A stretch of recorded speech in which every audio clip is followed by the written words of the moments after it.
far-fetched journey to the heart of the American dream.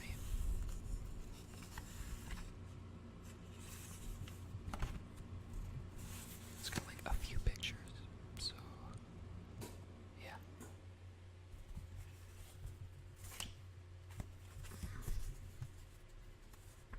Illustrated by Ralph Steadman.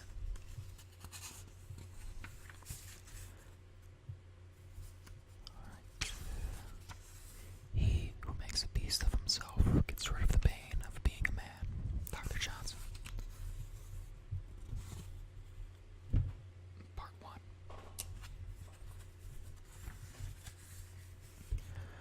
We were somewhere around Barstow on the edge of the desert when the drugs began to take hold.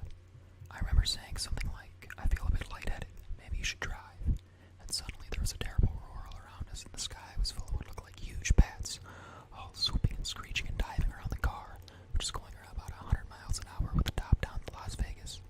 And a voice was screaming, "Holy Jesus, what are these goddamn animals?" Then it was quiet again. My attorney had taken his shirt off and was pouring beer on his chest to facilitate the tanning process. "What the hell are you yelling about?" he muttered, staring up at the sun with his eyes closed and covered with wraparound Spanish sunglasses. "Never mind," I said. "It's your turn to drive." I hit the brakes and aimed the great red shark toward the shoulder of the highway. No point mentioning those bats, I thought. The poor bastard will see them soon enough.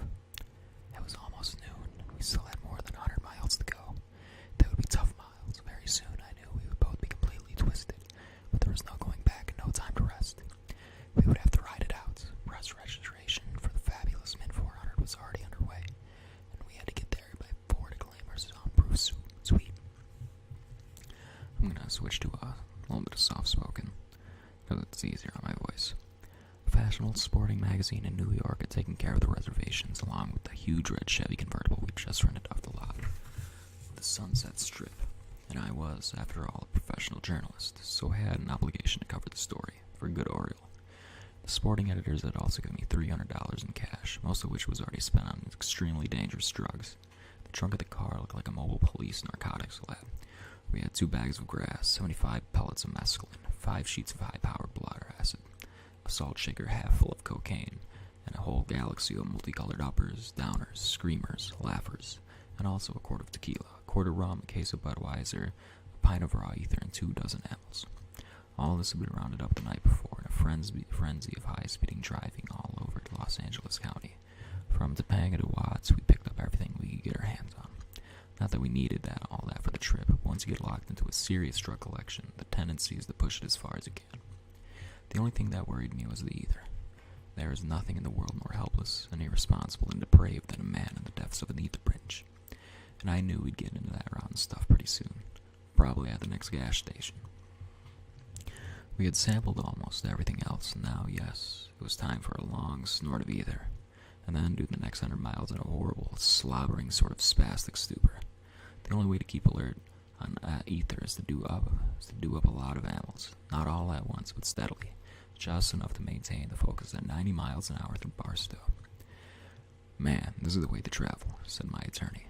He leaned over to turn the volume up on the radio, humming along with the rhythm section and kind of moaning the words. "One toke over the line, sweet Jesus, 1 toke over the line."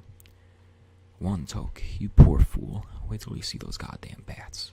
I could barely hear the radio, slumped over on the far side of the seat, grappling with a tape recorder turned all the way up on Sympathy for the Devil. That was the only tape we had, so we played it constantly, over and over, as a kind of demented counterpoint to the radio, and also to maintain our rhythm on the road.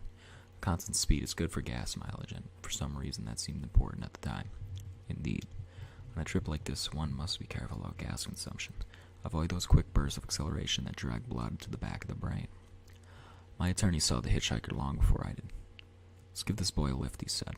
And before I could mount any argument, he was stopped, and this poor Okie kid was running up to the car with a big grin on his face, saying, "Hot damn, I never rode in a convertible before." "Is that right?" I said. "Well, I guess you're about ready, eh?"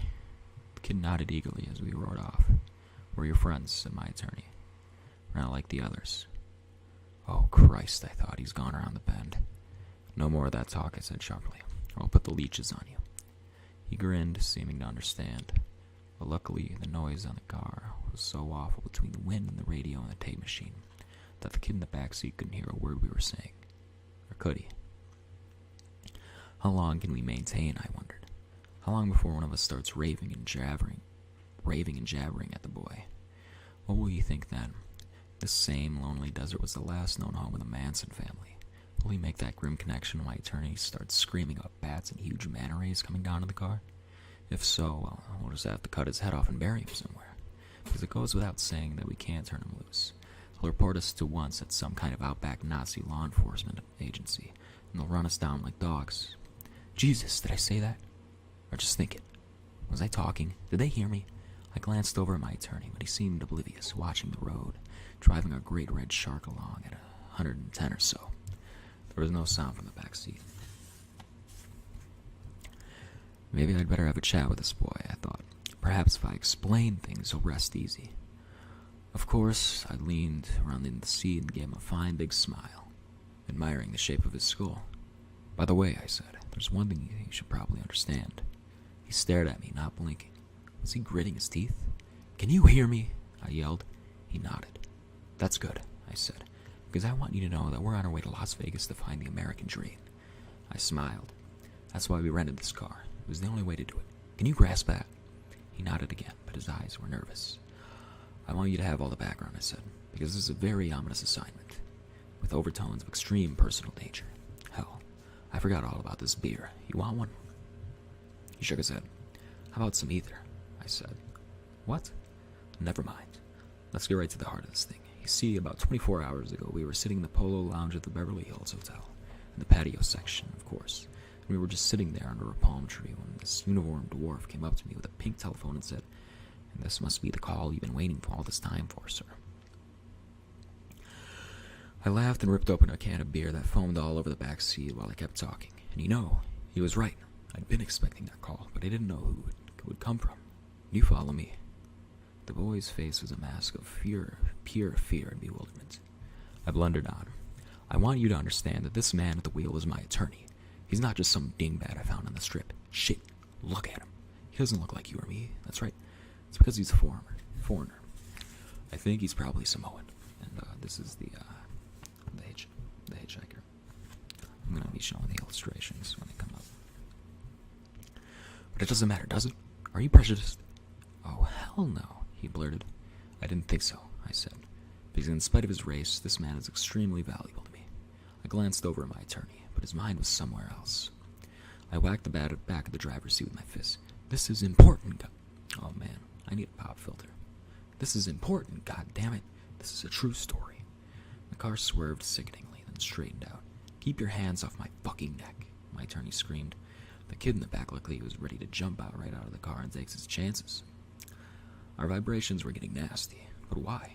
I was puzzled, frustrated. Was there no communication in this car? Had we deteriorated to the level of dumb beasts? Because my story was true, I was certain of that, and it was extremely important, I felt, for the meaning of our journey was to be made absolutely clear. We had actually been sitting there in the Polo Lounge for many hours, drinking Singapore slings with mescal on the side and beer chasers. And when the call came, I was ready.